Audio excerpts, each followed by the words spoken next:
Hi everyone. So it's dark outside and you're in bed, but I am going to read a story and your parents are going to play it for you whenever it works for them and for you. And this book is called Bedtime for Frances. It's by Russell Hoban. Pictures are by Garth Williams. And I love this book. And when I was little, when I was your age, I loved this book.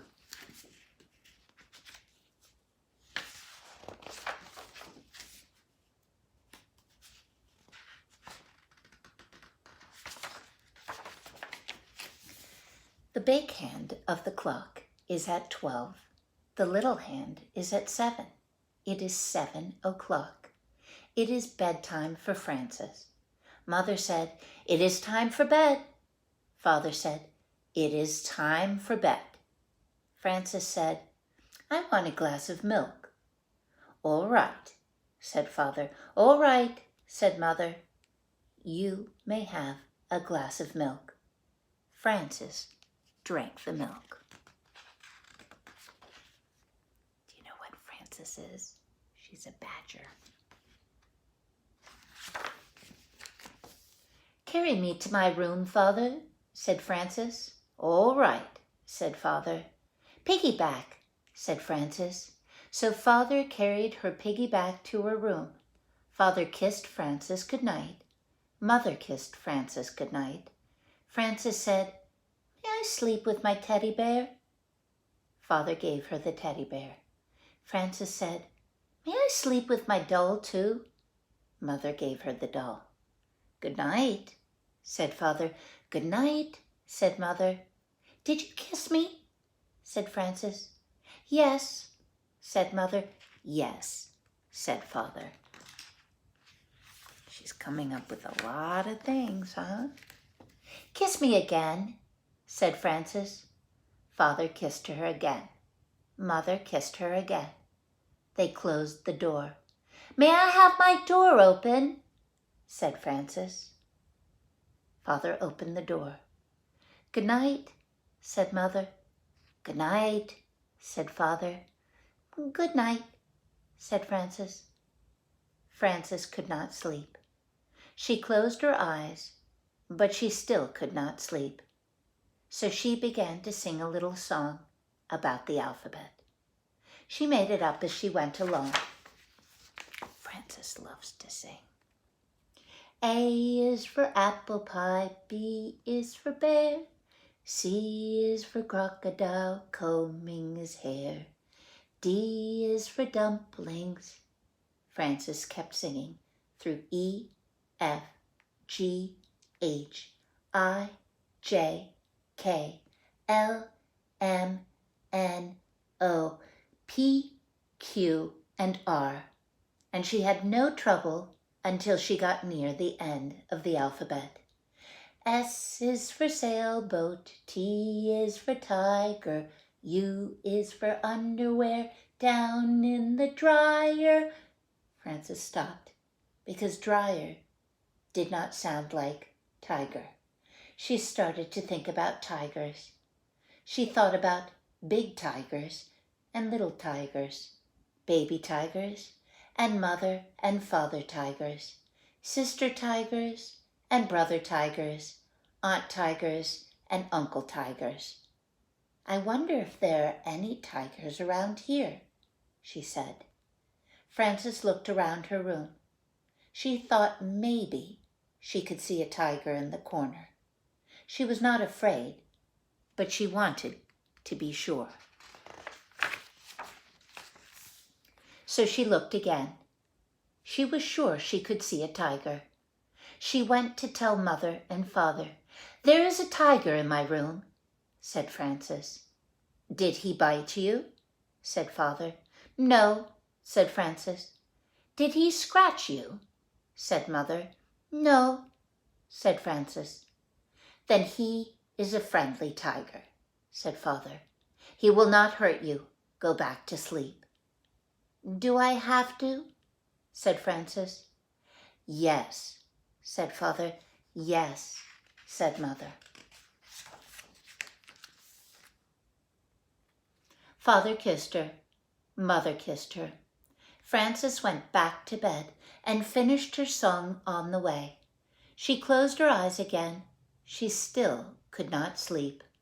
Frances opened her eyes and looked around. She saw something big and dark. Giants are big and dark, she thought. Maybe that is a giant. I think it is a giant. I think that giant wants to get me. She went into the living room. Mother and Father were watching television and having tea and cake. Frances said, "There is a giant in my room. May I watch television?" "No," said Mother. "No," said Father. Frances said, "The giant wants to eat me, wants to get me. May I have some cake?" Father gave Frances a piece of cake. Father said, "How do you know he wants to get you?" Frances said, "Isn't that what giants do?" Father said, "Not always. Why don't you ask him what he wants?" Frances went back to her room. She went right over to the giant. She said, "What do you want, giant?" She's very brave, isn't she? She took a good look at him. There was no giant. It was just the chair and her bathrobe. So she went to bed again.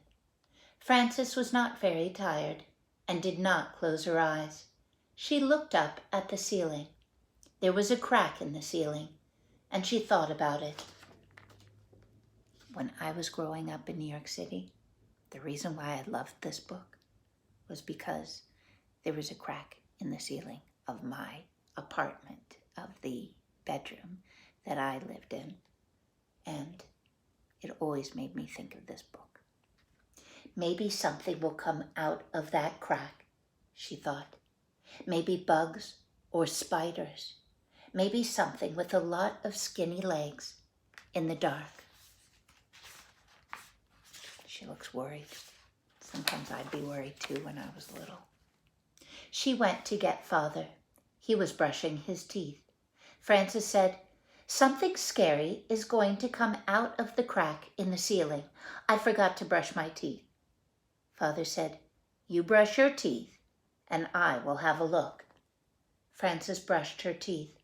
Father came back and said, "Nothing could come out of such a little crack.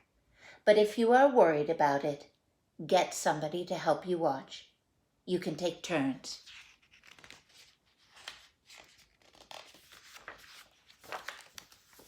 Frances told her teddy bear to watch.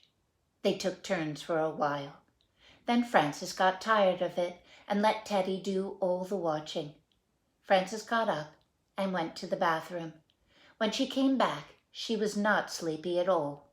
The window was open and the wind was blowing the curtains. "I do not like the way those curtains are moving," said Frances.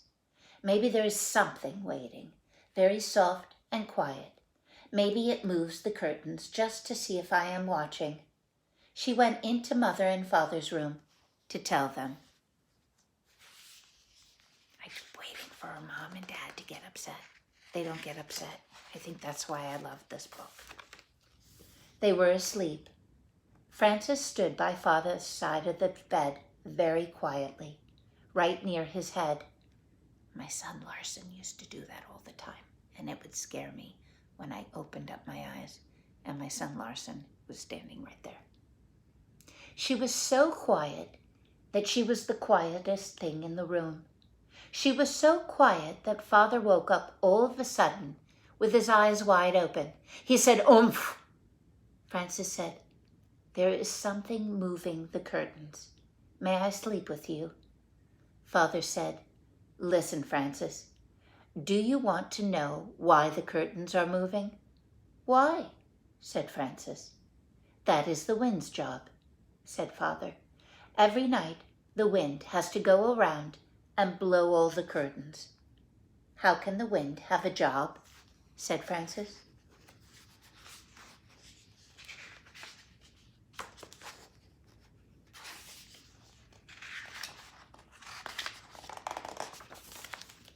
Everybody has a job, said Father.